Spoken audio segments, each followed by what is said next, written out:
Assalamualaikum warahmatullahi wabarakatuh. Perkenalkan, nama saya Raden Ali Rualdi. Saya dari kelas TPC dengan NIM 2101098. Kali ini saya akan mempresentasikan soal UAS Teknik Pemboran 1 nomor 11 sampai 16. Di sini ada empat komponen lumpur pemboran. Satu, yaitu liquid. Liquid bentuk zat yang dapat mengalir dengan secara mudah. Contohnya seperti air, minyak, ataupun lumpur. Yang kedua yaitu inner solid. Inner solid, inner solid dapat berupa barit yang digunakan untuk menaikkan densitas lumpur dalam lumpur pemboran. Yang ketiga ada reaktif solid. Reaktif solid merupakan padatan ini bereaksi dengan sekelilingnya untuk membentuk kolodial, contohnya bentonite ataupun barit. Terus ada kimia. Komposisi kimia dalam lumpur penurunan dapat bervariasi. Contohnya seperti air, bentonat, ataupun barit, ataupun kimia HCl. Next, di sini ada fungsi lumpur dalam mengangkat cutting ke permukaan tergantung dari dua faktor, yaitu faktor yield point.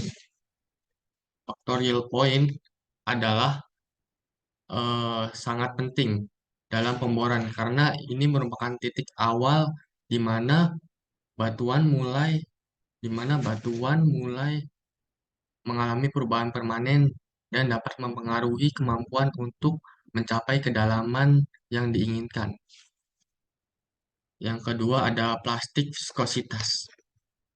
Viskositas sendiri menggambarkan seberapa tebal atau cairan suatu fluida dan berapa mudah fluida tersebut mengalir.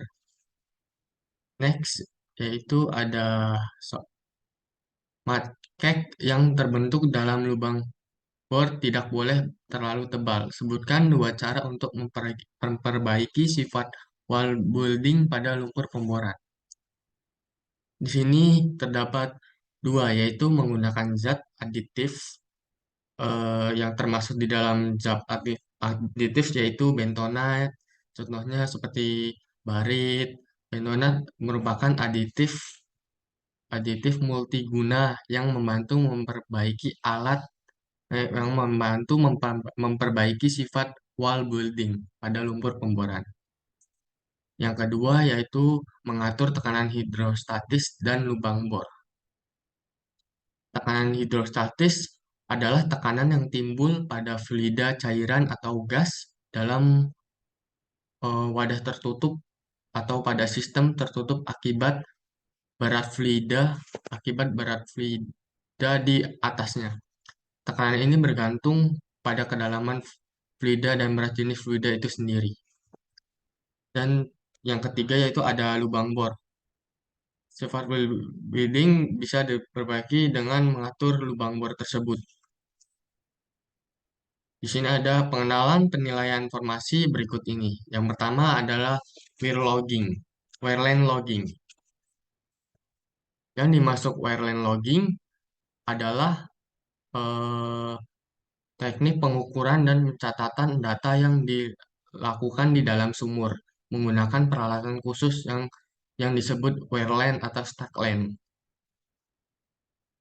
Terus yang kedua ada mud logging. Mud logging adalah proses pembuatan dan pencatatan informasi yang dilakukan selama pengeboran sumur minyak atau gas. Yang ketiga ada coring. Coring adalah proses pengambilan inti core dari lapisan bumi di dalam sumur. Yang keempat ada open hole. Open hole logging adalah teknik pengukuran dan pencatatan data yang dilakukan pada dilakukan pada bagian sumur yang belum dilapisi dengan casing atau pipa. Next, yaitu jelaskan apa yang dimaksud dengan freshwater mud, yaitu freshwater mud juga dikenal sebagai airbase mud adalah jenis lumpur pemboran yang terbuat dari air bersih atau air tawar yang biasanya dicampur dengan bahan yang biasanya dicampur dengan bahan tertentu. Yang kedua ada salsiumat.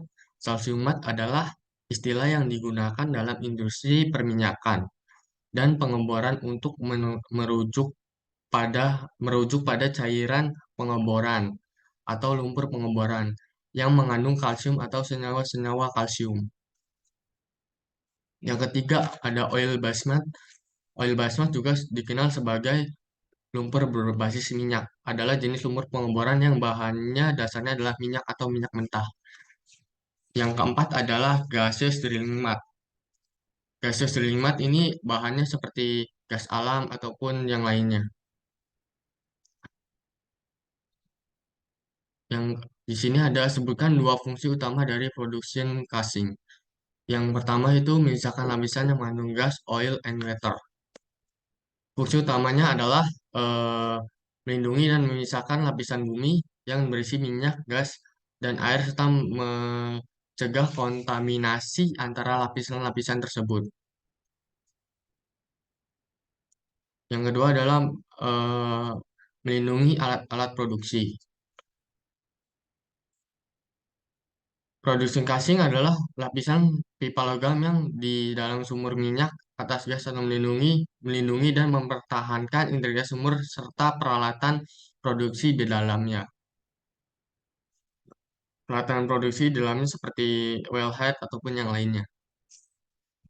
Dan di sini yang terakhir adalah jelaskan apa yang dimaksud dengan beban tension.